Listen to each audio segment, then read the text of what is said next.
Hey, well, tonight I'm angry at the election delay, and I know I've been talking about the elections for a while, certainly the week of the elections, but here we are a week after the election. We still do not know who the winner is, even though candidate A is parading around the country claiming that he has not lost, and candidate B is parading around the country claiming that he has won. We still, in actual fact, do not know who has won because there are irregularities in this election. Now, my big issue is not who won.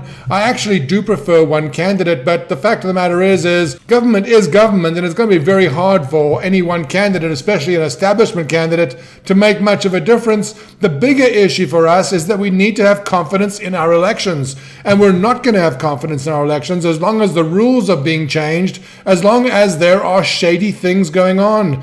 There is no way that it's justifiable for any group, whether they are Republicans or Democrats, to disallow the other group from witnessing the count. That is a surefire way to get people worried about conspiracies and malfeasance.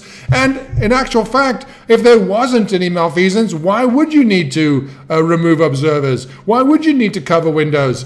This is one of the primary examples of democracy in the world. The world looks to us. They look to us to see how we handle our elections. They look to us for guidance, for some sign of what is the right way to do things, and we are falling way short. It's a week later. We still don't know who the president is. It may be several weeks more. The Supreme Court is going to be looking at this. I know that the liberals are horrified at the fact that Trump has added so many Supreme Court justices, but the fact is that we need to be able to rely upon the validity of our elections. There shouldn't be any joy when your side cheats and wins. There should be horror when either side cheats, and it looks like cheating did take place. The count was stopped, funny things happened, water mains broke, windows were covered, observers were kicked out, and the biggest problem is the fact that the media and the public has embraced whatever narrative the media has decided to run with, which is that there is a winner. There is not a winner. The courts have to rule on the validity of these votes.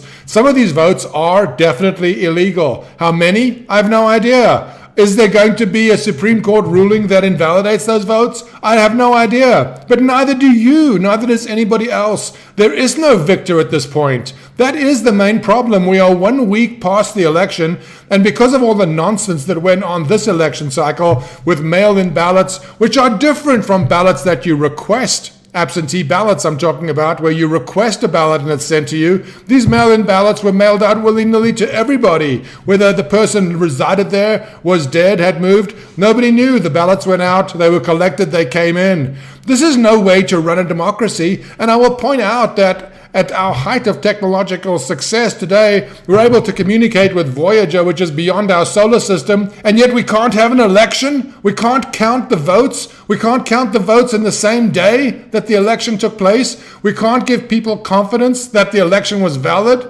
What kind of third-rate democracy is this? We are supposed to be an example. The fact that people are out proclaiming that one candidate is the victor or another candidate is the victor, they are dead wrong. There is no victor yet, and the people who are celebrating may turn out to be completely wrong. If ballots are invalidated and the incumbent retains the presidency, the half of the population that voted for Biden is going to be irate as the other half of the population is, facing what they think is election fraud on the part of the Democrats. We don't know if election fraud took place. I don't know. I suspect it did. I believe that if you've looked at the American political landscape for any period of time, you know that nonsense and shenanigans has gone on, certainly since at least JFK's time, when it looked like Nixon had actually beaten him and JFK was given the win. It's inevitable that there are going to be close elections. It's inevitable that each side is going to have a vested interest in their candidate and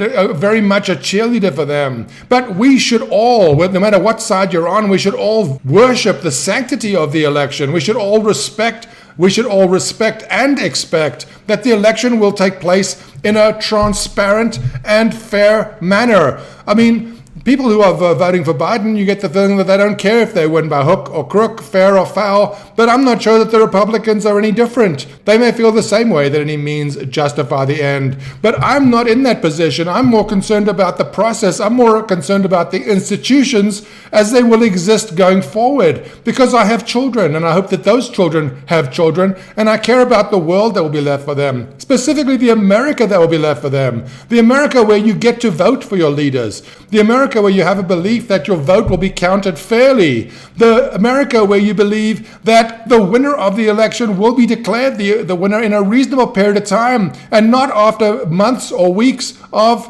court battles. This is not the America I moved to and grew up in, and it's certainly not the America that I wish for my children. No matter what side of this argument you're on, whether you're pro-Biden or pro-Trump, the sanctity of the election process is far more important than either of these two guys. I mean, if Biden wins, he's there 8 years if he lives that long. If Trump wins, he's only there 4. The system's going to go on for a lot longer than either of these two guys. We need to safeguard the sanctity of the system. There needs to be trust in this election process. Today, there isn't any. We need to have faith in the sanctity of the process. We need to have faith that our votes will be counted and counted fairly. And we need to believe that the Electoral College and the people of the country are going to elect the leader that we have chosen. Today, even though people are proclaiming that there is a decision and a leader, we don't have that. We don't have a fairly elected leader. The race has still not been decided. The court cases hopefully end before the inauguration date. This country is founded on the principles of democracy. This country's brand is democracy. And if we can't hold fair elections here, then we are no longer an example to the world of anything good. It's time for us to wake up.